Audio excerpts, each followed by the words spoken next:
Hello, welcome to our Toronto, and I'm your host, Tony. It's really funny that I just released a video just the other day about how it doesn't make much sense to spend millions of dollars on a rapid bus lane to replace the Scarborough RT that will only be open for 2 years before the extension of the Line 2 subway to Scarborough Town Centre will be open. So in this article that just came out by the Toronto Star that talks about this very topic, residents and local councillors are asking that very same question. The Scarborough RT took about 10 minutes to get from Scarborough Town Centre to Kennedy Station. Currently with the express buses, this trip is now 20 to 25 minutes long. The buses are also crowded, even during midday. The city is anticipating that the dedicated bus lanes, including stops, will be completed by 2028. According to Olivia Chow, the reason for this delay is because of the back and forth over who was supposed to pay for it. This, of course, is whether or not that was supposed to be the city or the province. But Olivia Chow has stepped up to the plate and announced that the city will pay for it. So, therefore, the project is now going ahead. I don't know, does anyone else find it rather odd that two levels of government are arguing over who should pay for transit projects like this one in the city when it's all of our tax dollars collectively that are paying for it? Either way. But I can also understand the city's position because Toronto has no say in any of this whatsoever. The Scarborough RT was a provincial project, and the plans for it were also decided by the province. In any event, they're anticipating that by the end, when actually dedicated bus right-of-ways are set in place, that this will reduce the bus wait times by 2 to 3 minutes. Now, as for what happens with this bus service after the subway opens, the city says that it will be kept in order to provide additional service transit routes to complement the subway. I still don't really understand this. To me, it would still seem like we're overspending for what will just simply be a bus route after the subway opens.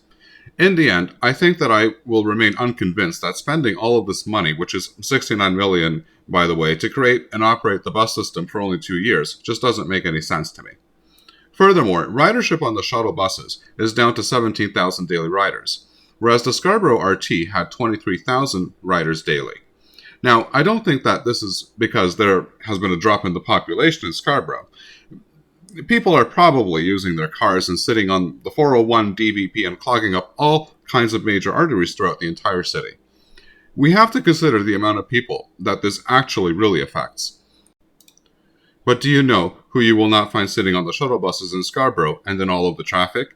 That would be Mayor Olivia Chow and Premier Doug Ford. But where you would be able to find Olivia Chow is riding her bike down University Avenue with Doug Ford not far behind her in his pickup truck painting over the bike lane. Once all of the bike lanes are removed, I'm sure that all of the ridership will come back. What Olivia Chow could maybe point out to Doug Ford, if she was smart, would be that removing the bike lanes downtown won't actually increase the shuttle bus ridership in Scarborough, but what might get traffic moving is increasing transit ridership. I personally don't live in Scarborough, and so I obviously don't rely on the Scarborough RT, and neither do I know what the shuttle buses are like. They are saying that in order to keep up with demand during rush hour, they would need to have at least a single bus every single minute running. If you do live in Scarborough and are using the new shuttle buses or have switched to driving instead, then I would love to hear from you in the comments and let me know how that's going. I don't know if I could find the right way to express this, but the way that everyone, including the province, is handling this has really just added insult to injury to the residents of Scarborough and to the entire city of Toronto for that matter. It has also done a disservice to the memory of the Scarborough RT.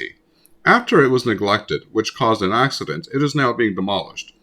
What is left in the aftermath, for now at least, is a plan that is anywhere between leaving commuters in the lurch and a plan that does not make any sense. Regardless of who's at fault here, the residents of Scarborough and all of Toronto have been let down. At this point, unfortunately, I don't think that I can offer any suggestions on what we could do about this, but I think that some serious questions need to be asked about any major investments we would make into what is essentially a BRT, and for only 2 years that it's supposed to last for. At this point, I'm not even exactly sure anymore what it is that they want to build there, why it will take so long, and exactly what it is that we're going to be paying for. If you know, then please feel free to fill in the rest of us. I remember the last time that I took a ride on the Scarborough RT.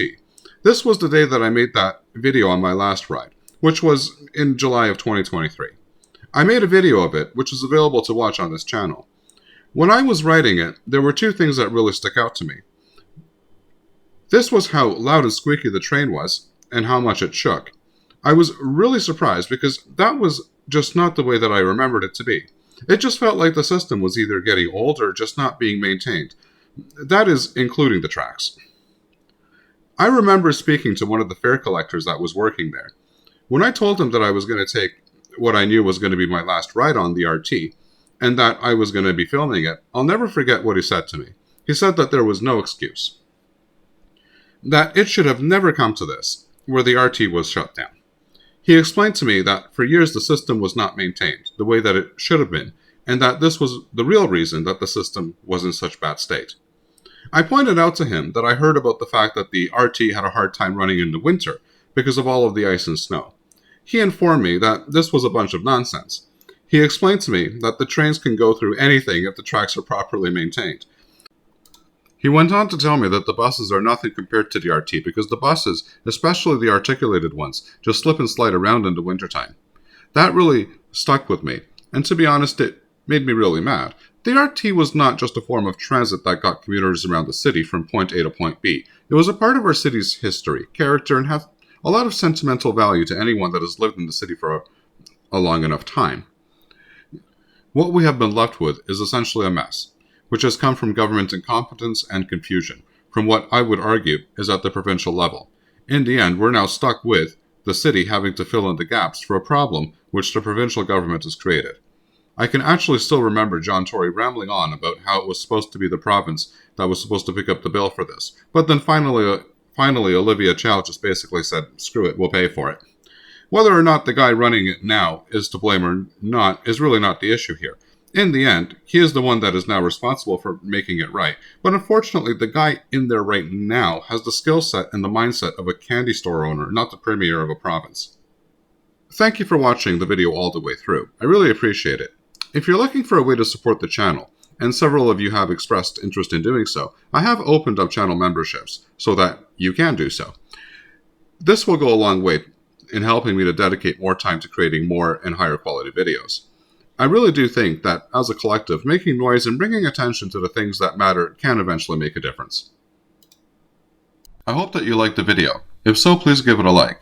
If you're not subscribed and want to be notified of new videos that are released, please click on the Art Toronto button here. This is the video that I would recommend for you to watch next, and I'm sure that you're going to love it. Here's the playlist for all of the latest in transit news and views that you're going to find very informative and interesting. And finally, here is the latest video. Thanks for watching, and happy transiting.